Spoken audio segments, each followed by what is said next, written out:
The Global Peace Christian Center, GPCC, welcomes you to a life-changing experience as you listen to God's anointed servant, Pastor Henry AMPOMAH-BOATEng, the head pastor of Global Peace Christian Center, as he teaches you God's word that will change you, challenge you to a deeper obedience. There are a lot of Christians, and the devil still have hold upon you because you still have some elements of the enemy in you. Build up your faith and bring you closer to God. When you die and you don't die in the Lord, the Bible says you are dead indeed. Treasures beyond measure with Pastor Henry AMPOMAH-BOATEng. Now, the continuation of last week's message.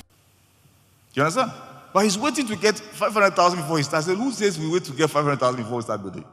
So he's a visionless and he's a clueless person. If your husband is like that, you are in trouble. You are in trouble. You will make all the family will suffer. You all suffer. By the time he's 60 years, there's nothing. And if you are living in a government, look, I know of a chief executive who was a civil engineer. And at the age of 60, when he was supposed to go on pension, his house, which he started 8 years ago from the foundation, was still in the bush, full of weeds. And this a civil engineer who was a chief executive. You understand? He's a civil engineer and was a chief executive. So there's no vision. There's no vision. So you perish, you don't perish alone. Your whole family, you suffer. So make sure that you have a vision. Hello? I say, make sure you have a vision. You see, because I have a vision, I don't have time. Most of the time, Osavami will beg me, please don't go and bring another job. I'm tired. But if you don't have vision, you just waste all the opportunities and all the good things God brings your way. So if you don't have one, pray that the Lord shall give you one. Clap for Jesus. Now we come to Proverbs 17:2. Yes, Proverbs 17:2. It says, a prudent servant will rule over a disgraceful son and will share the inheritance as one of the family. Now I want everybody to take note. A prudent servant will rule over a disgraceful son and will share the inheritance as one of the family. That is, if you have a son who is foolish, excuse me to say, you have not trained your son very well, he's very stupid, you didn't train your child very well, no matter what you leave, all the big things and all the good things you leave, and if you happen to have a servant who is wise in that house, a servant to houseboy, but he's very wise, the Bible says that he will share in the inheritance of the son. And he will rule over that son because he is stupid. Can you imagine? Can you imagine a poor somebody from somewhere that you just brought to your house? And because your son is stupid, the Bible says that that servant who is wise, who is prudent, he will rule over that your son. The heir of the throne. The heir of the throne, your heir. That servant will rule over him. And not just rule over him, but he will share in the inheritance of the family. It means that that servant is wise. He has vision. You see what happens to a son who is clueless and visionless? If you leave everything for him, you are in trouble. What is the Bible trying to tell us? We should train our children very well. Because if you don't train them very well, whatever you leave them is waste. Some stupid person will rule over them. And not just rule over them, but will share in the inheritance of the family. So we have to train our children very well and to let them have vision. Let them have vision whilst you are alive. Hello? I said, let them what? Have vision whilst you are alive. Clap for Jesus.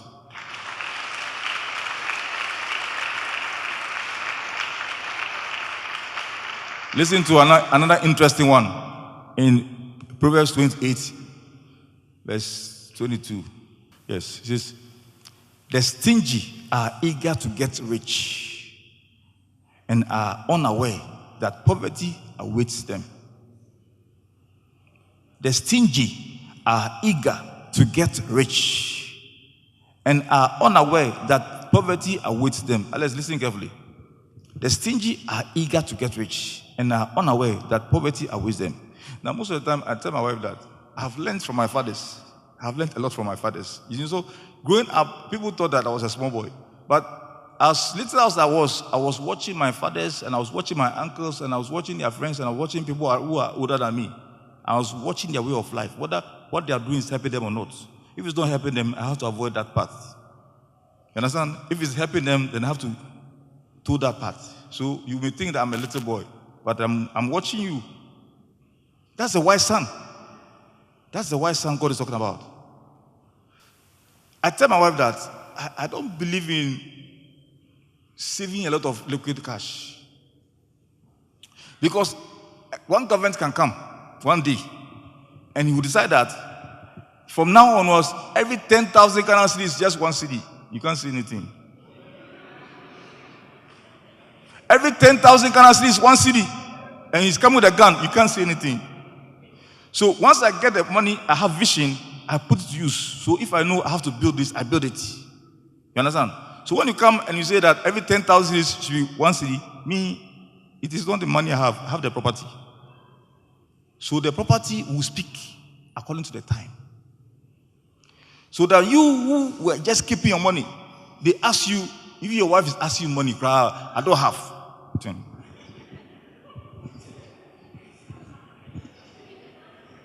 You wait. See, a lot of people have done that and they are old. They don't have anything. But they had liquid cash when they were growing, but they don't have anything to show in their old age. Because they thought they were stingy and they thought they wanted to be rich. But the Bible said they don't know that poverty outweighs them. So the Bible is saying that the stingy are eager to get rich and are unaware that poverty outweighs them. So as a little boy, when I was learning all that, I decided that I'll not do that mistake. I'll not make that mistake. Never. So me, I don't make that mistake because I want to repeat the mistakes of my fathers. That's why there's history for you to learn. That's why some people come ahead of you so that you have the advantage to learn. That's why the Bible is there. When you read it, you learn from those who made mistakes. You see it? Good. So let us repeat that scripture. Proverbs 28, verse 22. Say Proverbs 28, verse 22. The stingy are eager to get rich. It's interesting. The stingy are eager to get rich and are unaware that poverty awaits them. Lift up your right hand. He said, Lord, teach me thy ways that I may be wise. In Jesus' name I pray. Amen. Clap for Jesus.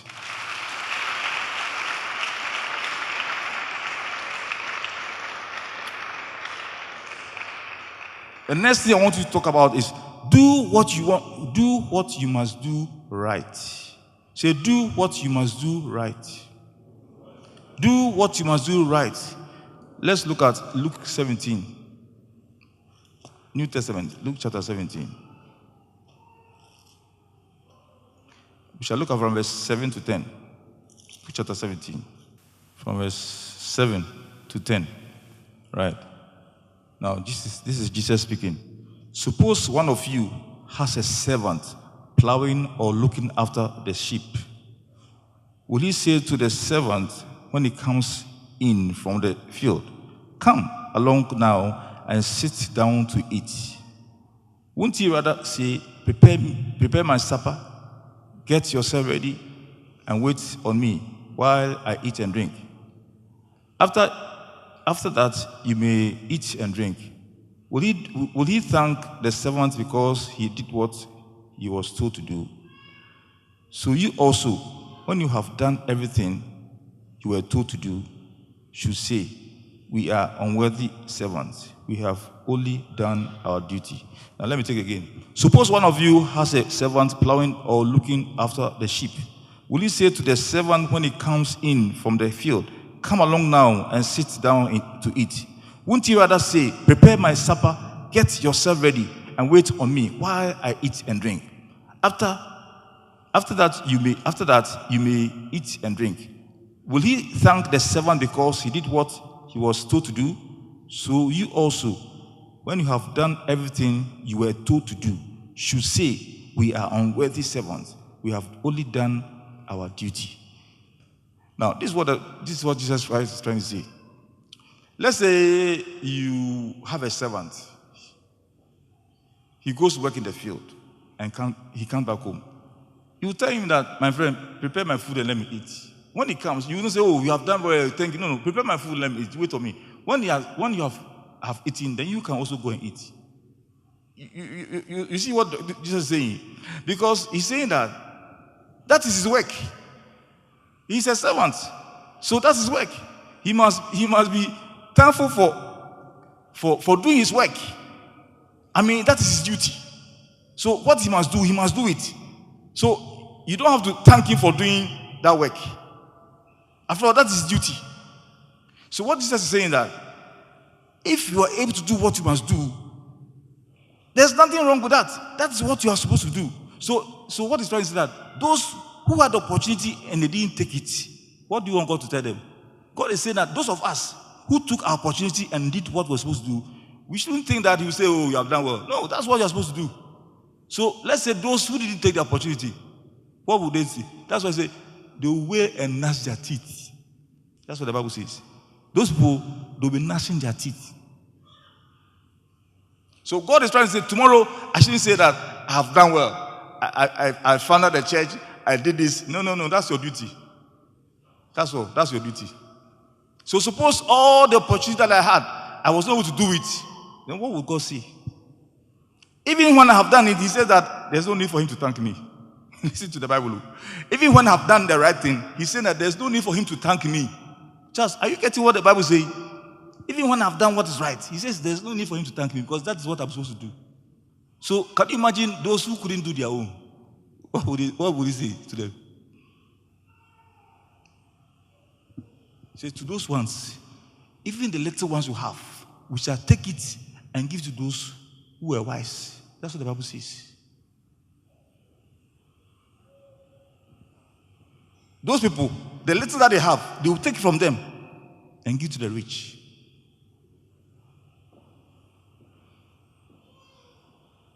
Must we read the story again? You understand it? Yes.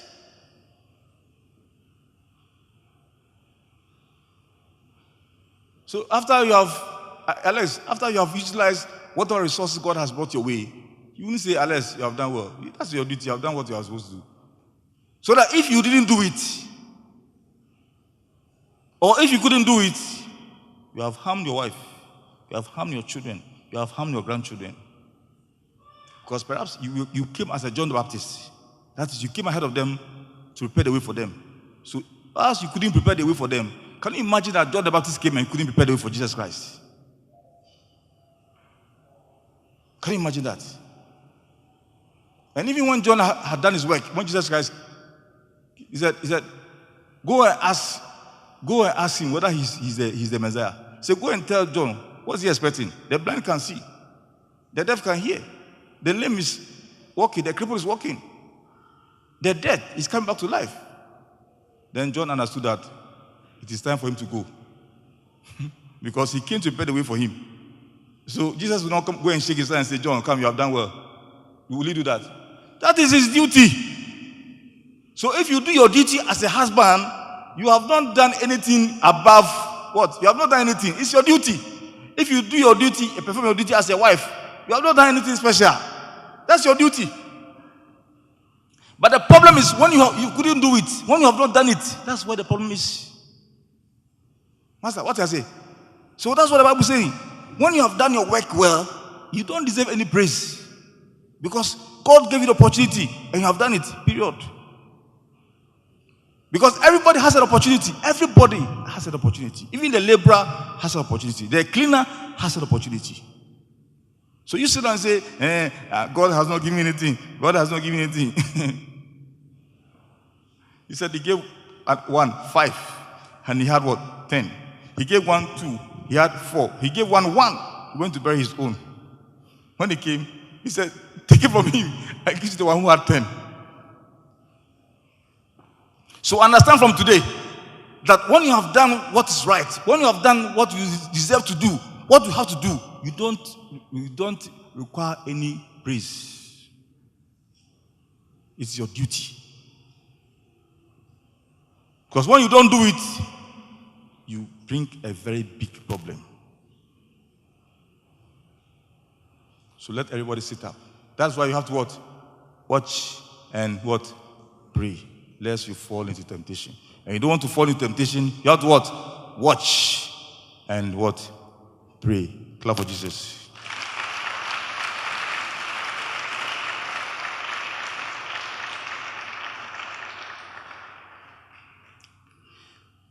Another thing I want to talk about is attitude. Say attitude.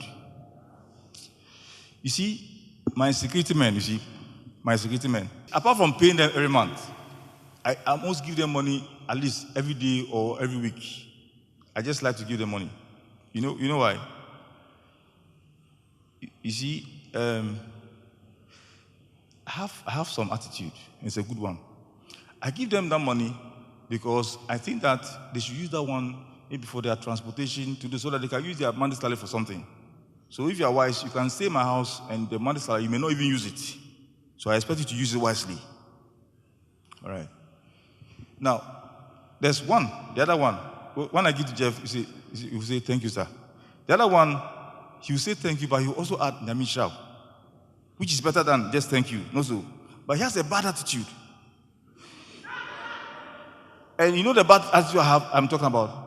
Can you imagine that your boss is around, then someone will call you, he's talking to someone on the phone when your boss is around? And I hate that one. Because when I come, I expect you to give me attention.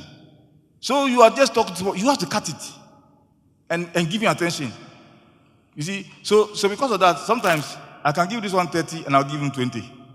But then, if you look at it carefully, he will say that, oh, Master, Nyamisha. But this man will never say Nyamisha, but you just say thank you.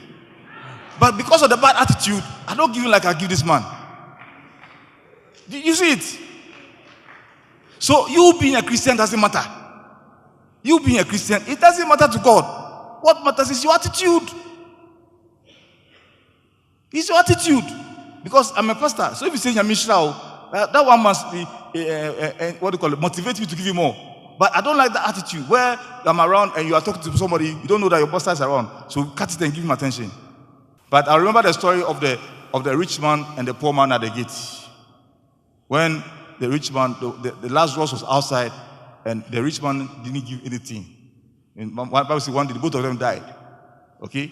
And then the rich man was in hell and was crying that they should ask Lazarus to give him something. He said, it cannot happen.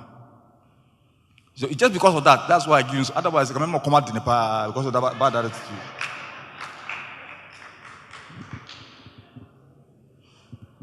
So bad attitude is no good at all.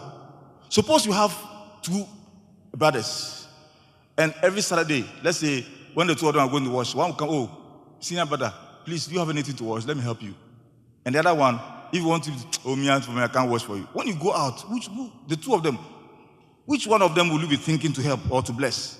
Of course, the one who will come and say, you have something to wash. But the one with the bad attitude, in fact, when you're doing something for him, you're even thinking about it. You are just doing because he's your brother. So bad attitude doesn't help anywhere. You see it? So make sure that you don't have bad attitude because it doesn't promote you. It brings you down. Anywhere you go, bad attitude will always bring you down. If like get a first class in economics, let them take you in the bank, go to break, come back. Anytime from break, you have just taken so much alcohol that everybody is smelling alcohol from. Sometimes you sleep because you are smelling of alcohol, but you are first class. Maybe the manager or MD will give you first warning, second warning. After the third warning, they will say, Master, upon all your first class, we don't think we are tolerate here. Or don't you think so? Or let's say you have first class in the cons. But what the man which one now do sabo biato? Who do sabo biato? Master, enche you ready? Because the MD any woman who do sabo to. A man now do sabo to me now do sabo to. There's a particular one. You don't know say MD any woman for sabo to. You will go home. They will find an excuse for you to go home. Even if the woman don't complain, MD will find an excuse for you to go home. So bad attitude will always bring you down. So make sure that your attitude is right. People will recommend you. You'll be surprised. Someone is asking for, oh, go and see this young man. Go and see that lady. Because of your attitude. Or if you have a bad attitude, we can wait. Because don't say I did not warn you. Don't you want to say, you want to this one, me, as for me, I can't say anything, but don't say I did not warn you. Nobody will employ you. Or buy number 2. Hey, when do I employ me? Don't say I did not warn you. And people say, oh, that I started doing. Me, I can't say anything, but don't say I don't warn you. You are in trouble. Hello? Bad attitude will not help you. Luke chapter 18. Let's read from verse 9 to 14.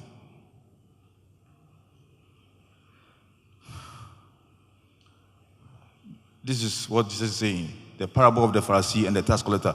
To some who were confident of their own righteousness and looked down on everyone else. Hello. To some who were confident of their own righteousness and looked down on everyone else. Jesus told this parable. 2 men went up to the temple to pray. One a Pharisee and the other a tax collector. The Pharisee stood by himself and prayed, God, I thank you that I am not like other people, robbers, evildoers, adulterers, or even like this tax collector. I fast twice a week and give 1/10 of all I get. But the tax collector stood at a distance. He would not even look up to heaven, but beat his breast and said, God, have mercy on me, a sinner. I tell you that this man, rather than the other, went home justified before God. For all those who exalt themselves will be humbled, and those who humble themselves will be what? Exalted. So please, do not look down on anyone. You see, so the Pharisee, he was looking down on that tax collector, and he said, oh God, as for me, you know, I fast twice a week. I pay my tithe. I'm a good man. I'm not like this man. You see this tax collector, I'm not like him. And the tax collector too, he said, God, he said, Bible says he couldn't even look up. He said, God, I am a sinner. Have mercy upon me. You see, these things that I'm doing, I want to stop, but sometimes it's difficult for me. And Jesus said that man is rather justified before God. But you think that you are righteous, you think that you are correct, you think that you have it all, you think that you are better than somebody. God says that, look, I've accepted that one and I've rejected you. So please, don't look down upon anyone. Can you imagine?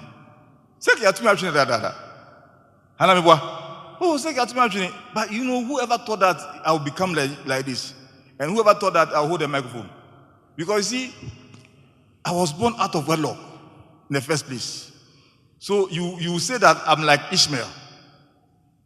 You see it, and there are Isaacs. So why should God go and choose Ishmael over Isaac? You understand? My mother could have thrown me away, or my father could have thrown me away easily.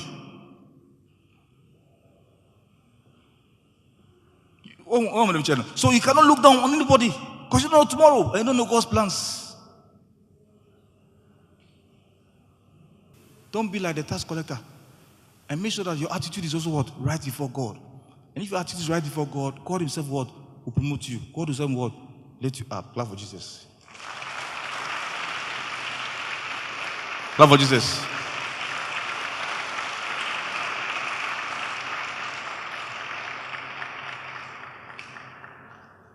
Let's take the last two. Today, I want to give you words of wisdom. Good. And remember that the topic is what? Watch and pray. Right? Now, let's look at Proverbs 29, verse 26.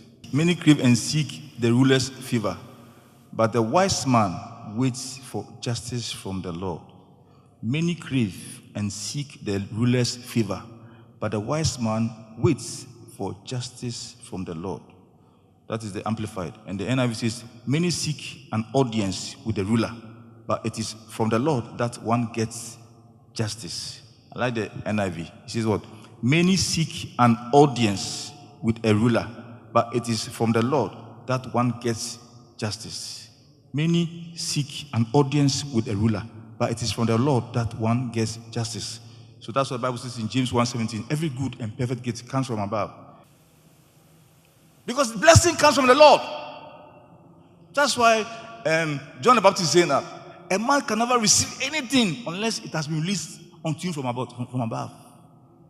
A man can never receive anything unless it has been released unto him from above. So you have to seek the face of the Lord.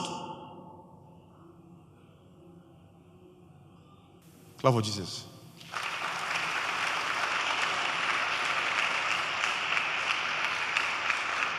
So in conclusion, let's look at Colossians 4, verse 2.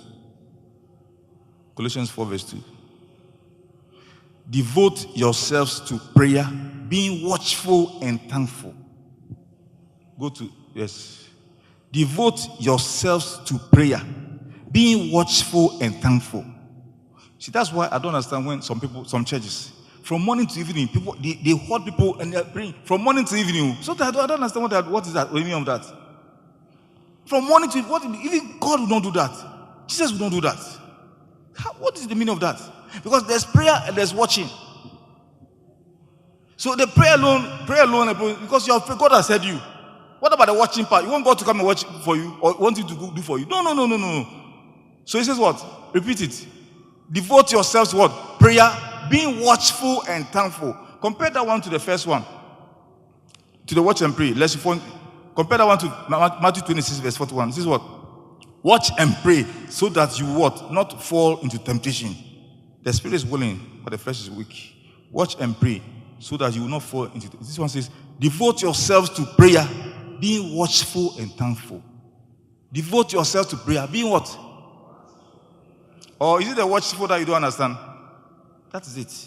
Being watchful and thankful. Thank God always, but be what? Watchful. God bless you. God bless you. And God bless you. Amen. Every parent out there is looking for a school that will bring up and train their children to become great men and women. And there's only one school that makes this happen: Habby's International School. Habby's International School is a Montessori school that has the best when it comes to training and teaching. We also have ultra-modern facilities that will help in the development of your children. For example, well-equipped ICT center, well-stocked library, and many more.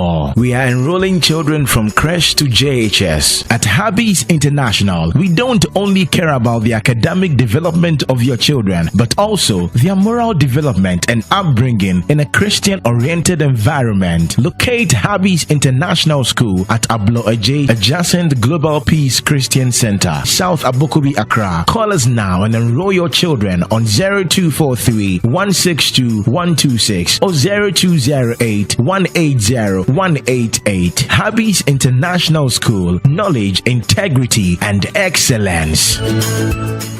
Beloved, thank you so much for watching Treasures Beyond Measure. What is very important is for you to give your life to Christ. This is very, very important. The Bible says, what shall it benefit a man if he gains the whole world and loses his soul? But seek ye first the kingdom of God and his righteousness, and all other things shall be given unto you. Please, if you have not given your life to Christ yet, can you please say this prayer after me? Father, I thank you so much for my life. I know that I'm a sinner. Forgive me all my sins and all my trespasses. Show me mercy and kindness. Wash me with the blood that you shed on the cross some 2,000 years ago. Write my name in the book of life. If you have said this prayer sincerely, I want to assure you that you are born again and your name is actually written in the book of life. Find a Bible-believing church close by and attend. Otherwise, let me invite you to my church, Global Peace Christian Center.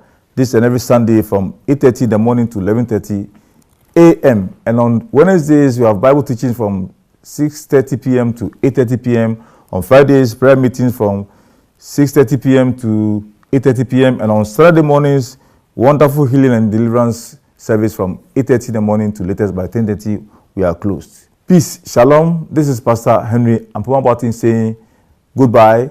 And until you come away next week, God bless you.